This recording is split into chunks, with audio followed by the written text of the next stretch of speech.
I think without further ado, what I want to do is I want to hand to you, Anthony. I know you emailed me the presentation, but you seem to be at a laptop, so I don't know if you want to share it yourself. It's always a bit easier if you share it than me trying to do it myself. Yeah, no worries. I'll share on my side. Give me 1 second.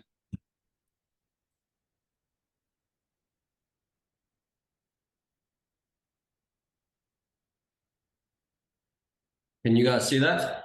Yes. Cool, brilliant. I'm gonna fire off in the usual fashion. First, just looking at some of the key indices over the period. I think it's always good just to get an idea before we start chatting about what happened during May, just to understand in terms of market return what we saw on the board. Again, just for reference, this is in base currency, meaning that if it's a euro denominated index or a GBP denominated index, it will be showing in that relevant currency. So we can see the S&P 500 pretty flat for the month, up 0.4%. The DAX, which is the German index, down 1.6%. The FTSE 100, which is the top 100 shares in the UK, down quite aggressively at 4.9%. Nasdaq continuing with its meteoric rise on a year-to-date basis, up 7.7%. The Hang Seng, which is a Chinese index, down 7.7%, and MSCI World, which is really a proxy for all developed market indices, down 0.9%. If I switch the slide, looking at it in USD terms, again, you can see the DAX and the FTSE down even more, indicating that there was some dollar strength throughout May. Typically, when there's a bit of a pickup in volatility or there's some nervousness around markets, as we all know, investors tend to flock to the dollar as a safe haven, and we saw a bit of that throughout May. The kind of headline grabbers for the month, we spoke about it last time, was the debt ceiling and arguments or debates around that and getting that over the line. Last time I alluded to the fact that typically that debt ceiling usually goes down to the wire, and this time was no different, kind of dragging its way throughout most of the month, and eventually passing through the House and the Senate. I think it was the final two days of last month, and that got passed, and you could see there was a bit of a kind of pickup in the first 1 or 2 days of June. So June has been a good month so far. So May doesn't quite tell the story, but a lot of gains coming through during June, which was nice to see. Also, throughout May, we saw throughout the Eurozone, the UK and the US, there was some strong employment numbers and wage growth, which again we've spoken about it, but it's typically a double-edged sword, in the sense that it can usually drive inflation higher, but it also shows the resiliency of those markets and the resiliency of the consumer, particularly in the US. We saw oil come down quite aggressively again throughout the month. It actually touched at the beginning of the month a low of $69 a barrel. If you're looking at West Texas Intermediate, again, very good to see those numbers start to come down. Obviously, that washes through quite aggressively into the inflation numbers. And whilst you don't see it immediately, we saw it definitely impacting yesterday's inflation data, which I'll touch on in a second. So the US, in terms of inflation for May, we saw a little bit of a bounce up. We saw 5% in headline inflation, and 5.5% year-on-year in core inflation. Just for context, core inflation excludes food and energy. And then yesterday, so just to give you some idea, yesterday we saw headline inflation in the US come in at 4%, so a 1% decrease, and we saw core inflation come in at 5.3%. So just tying into those lower oil numbers, you can see that washing through into the headline inflation, which includes energy. So you can see that drop of 1% there, which is incredibly good. Expectations for that number were at 4.2, if I'm not mistaken, by most of the analysts. So every time you're beating or you're ahead of expectations, especially on things like inflation, when it is a problem, it's always positive. And you saw that in some of the indice moves last night. The core inflation at 5.3, slightly sticky, but still coming down from 5.5 on the previous print. Again, that's the momentum you want to see. You want to see it moving down. Obviously, we all know that the world is grappling with inflation problems, hence the meteoric rise in interest rates as a tool to try and combat that. So now, when we start to see the prints turning and we start to see this kind of worst behind us, it's usually a good sign for equity markets, and one could start to kind of point to the worst being behind us, which is obviously always positive. Just some interesting talking points around the S&P 500. I'm going to jump. Let me touch on asset classes. Sorry, let me touch on the asset classes first. It's another slide that I usually touch on monthly, and I think it's really starting to evolve as quite textbooks. It's quite textbook from our earlier discussions in terms of asset classes and where to position and where to be. Again, if we look at, I don't know if you can see my cursor, but if you look at 2022, the third row from the right, you can see all of the damage done throughout 2022, but textbook in the sense that growth at negative 29.1% for 2022 is now at 20% year to date, and it's literally moved from the worst performing asset class to the best. And you can draw a lot of those conclusions if you look at value having outperformed in 2022 on the back foot for 2023. And really, you can just see how that landscape has almost kind of shifted. It's completely swapped itself around, which is something that we kind of alluded to at the beginning of the year and just said, keep your eye on those asset classes. We've seen this story evolve a few times before, and it's really starting to roll out as predicted. The only lag I would say is a small cap space. We thought that would be a little bit more aggressive. It's taken a bit of time to come through, but some strong gains there throughout June as well. So I think when we revisit this next month, we'll see a bit of a different picture in terms of the small caps. Let me jump to the next slide. This is my last slide. I think it's an interesting one. It's just two topics that were quite topical throughout the month. Again, the de-dollarization theme that we've touched on before. I did speak about it last time, and there were quite a few questions around it. So I thought it's prudent to just kind of come back and potentially put that debate to sleep for the final time.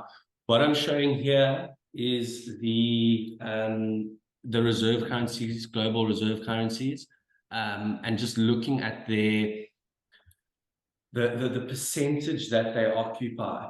So you can see there the US dollar, whilst the share of reserves from 20 years ago, the dark blue line, has come down a bit to the light blue line, you can see that they are still by far the most dominant reserve currency. And you can see there that the real headline grabber has been this increase in the Chinese renminbi, and you can see that pick up to 2.7% as being massive, given that their share of reserves 20 years ago is pretty much zero.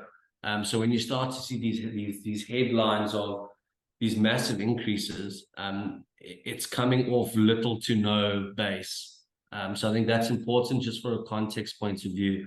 And what we're really seeing in the weakening of the US dollar is a cyclical event, in the sense that the US has raised rates. Naturally, the dollar's got stronger. And as we start to see that cycle unwind, you will see the dollar as an index start to weaken a bit. But that's not because it's losing its status as a reserve currency. That's just because of cyclical factors.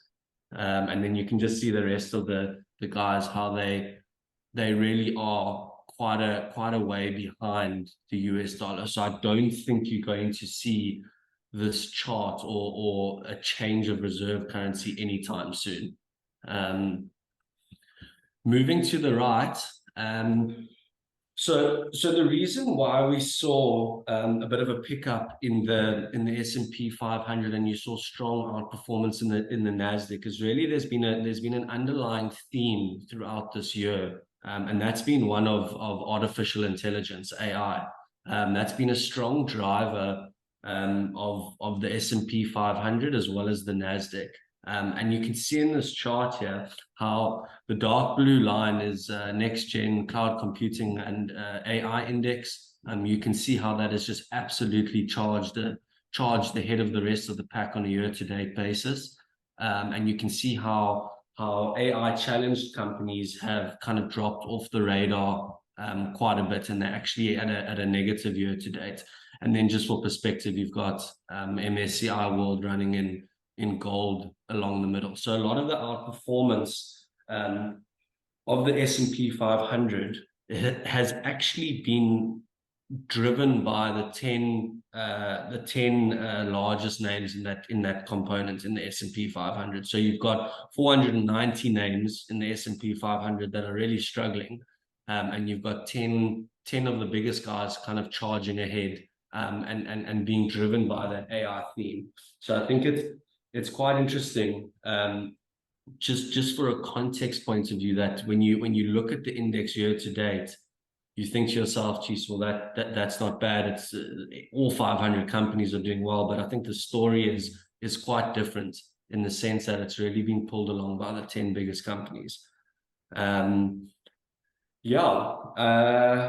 Just in terms of the UK, they hiked rates throughout May by 25 basis points. They're still grappling with quite high inflation. So for the interest rate hikes, they look to be almost guaranteed. In the US, we've got rates coming out this evening. The consensus is that the US is going to hold rates this evening, which I think is quite interesting and quite telling. And I've got a feeling they're definitely starting to have the conversation there around, have we done enough? Are we at the peak? Could we have seen interest rates peak? We've got inflation pointing to interest rates working. Those hikes have been doing their job. So we could very likely see a peak in interest rates this afternoon.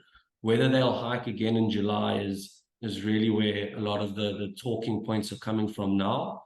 And it seems somewhat likely. I think the last time I checked, the percentage chance of a July interest rate hike of 25 basis points was around 65%. So don't be overly surprised if you see a hike in July, but also don't be overly surprised if you see another pause, and this in fact could be the end. So a bit of a knife edge there, but I think if you kind of go back to prior guidance, we kind of where the Fed said we would be, which is interesting. So I think they're obviously looking at tons of data sets, and those data sets are proving to be correct. Then lastly, in China, like I alluded to in the first slide with that drop throughout the month, they're experiencing a further slowdown in activity. I think they're dealing with a lot of headaches from their very aggressive lockdown policy in the past. I think that's really coming home to roost. But it seems as if China has bottomed. So China's starting to look incredibly attractive at these levels. PE ratios have compressed and come down significantly. So I think a strong argument could be made for re-entering China, or potentially bolstering one's allocation to China at the moment. I'm going to stop it there. Happy to take any questions. Perfect. Thanks very much, Anthony. That's excellent. I don't know if people want to just put up their hand or type it in the chat box. I see there's one in the chat box. Let me just see it quickly. By the way, I love this last slide that you put up. Derek, I can see you got your hand up. But I'll just finish quickly. I love this last slide because this really gives a lot of context to some of the big themes at the moment around the reserve currency, AI, and everything else. So I deeply appreciate that. Derek, over to you. Sure. Anthony, just I think you've basically confirmed my assumption. All this talk of the BRICS nations building a run on the dollar from your graph here, I think that's the most. Am I right to assume it's the most unlikely scenario? But one can't help but think if they do collect a lot of nations together, that situation might change. But am I right to say that it's far off? Yeah, I would agree with you, Derek. I mean, the headline grabber obviously here is a 270% increase in global trade by China, and it makes you think, oh my word, the US, the dollar's under threat here. But when you kind of show it like this and you realize that they're coming from a base of pretty much nothing, the chances of them kind of toppling over the dollar are incredibly unlikely, even if you join the rest of the BRICS with them, which I mean, even that's a tall ask just to get everyone to agree on something like that and challenge the dollar. But I think ultimately it's very unlikely. I think guys are trying to sell news with some of those headlines, to be honest. It's a fascinating context because I didn't know that. So it's quite interesting to know. Caroline, who's in New Zealand, said, what are growth assets? So I think it's on your asset chart, the multicolored square block one, and where you've got growth assets, basically. Yeah, sure. So we typically categorize growth assets as businesses that are using their revenue to grow the business as opposed to paying it out as a form of dividend. So essentially what those growth businesses are saying is that we believe that we have the ability to find opportunity within the business that's going to lead to an increase in share price, as opposed to the more traditional value style businesses that will pay that revenue out as a shareholder dividend. So they're actively pursuing opportunity to grow the business and to increase share price via business growth, as opposed to just idling along with the share price and paying out any excess revenue as a dividend. And typically, by that definition, your growth assets include majority of the tech businesses. Anyone that's got a kind of tech focus typically falls into that group, because they're trying to aggressively expand and grow the market share of that business. Caroline, happy? Yeah. Rob said, how does one normally invest in Chinese companies? Just an overview. Oh, that's a good question. It can be quite a tricky process when you go through the indices, like MSCI China and things like that. Because of the size of the market, you tend to pick up a lot of businesses that you typically don't really want to own. We personally do it via active managers or fund managers, and what that means is you're choosing an investment fund or an investment manager where you believe that the manager of that fund has a better track record and a better ability to pick those underlying businesses. That's how we do it. One can get away with, like I say, a kind of ETF approach where you're buying MSCI China or something like that. But you can get some businesses in there that you don't necessarily want to hold. So it is a bit of a tricky one. It kind of boils down to personal preference. But if you do have the ability to buy an active manager, I strongly recommend doing that. And if you can find a manager that actually lives in China, even better. There's a lot of managers out there that sit in New York and pretend to understand the Chinese market, when you really want a guy that's on the ground, that's living it every day and understands their culture and how business is done. I think that's a very valuable context. We tried to set up an office there in 2015, so we learned some very hard lessons around the culture. If you haven't been to China, I mean, Caroline's from China, so she can tell us all a lot better. But the point being is that, like, if you haven't been to China, you've got no idea. Like, you can talk about as much as you like from the outside, Yeah, incredibly important to have a Chinese manager that's on the ground, that understands the businesses that he's investing in. We've seen it time and time again. Guys apply their kind of market synopsis when they're sitting in New York to the Chinese market, and it fails every time. So it's incredibly important to have a good operator there on the ground running those funds. Graham said, so Graham's in Australia, and he said, we've seen interest rates climb quicker than before in history to slow inflation. To me, in Australia, inflation is being driven by non-wage inflation, and I question if we may hit a recession. Yeah, potentially. I think the recession kind of flag is still on everyone's mind. Whether that kind of is driven by the US and trickles down, or it's systemic to individual countries. I must be honest, Australia is not a country that I follow too closely, but from what I've seen around the world, everyone is kind of struggling with these recession indicators. Keep in mind that the yield curve in the US is inverted, and it has been for some time, which is typically a leading indicator to a recession. And usually when the US goes into recession, that kind of trickles through to the rest of the world. So it's definitely something that I think the whole world is paying very close attention to. But I also think that the policy control in terms of interest rate, be it in Australia, be it in the US, is slowly starting to work. We're not seeing those rampant high numbers, and we're not seeing year-on-year increases. So keep in mind, it's always going to be a slow tool in terms of combating inflation. They often refer to it as a blunt tool, but ultimately, over time, these things start to work. And I think the first kind of peek or glance at that is the US, because they were kind of ahead of the curve when it came to hiking. And we'll start to see that trickle through into the rest of the world. Caroline, I think this was a comment, but Caroline said, I know Chinese companies have lots of funds.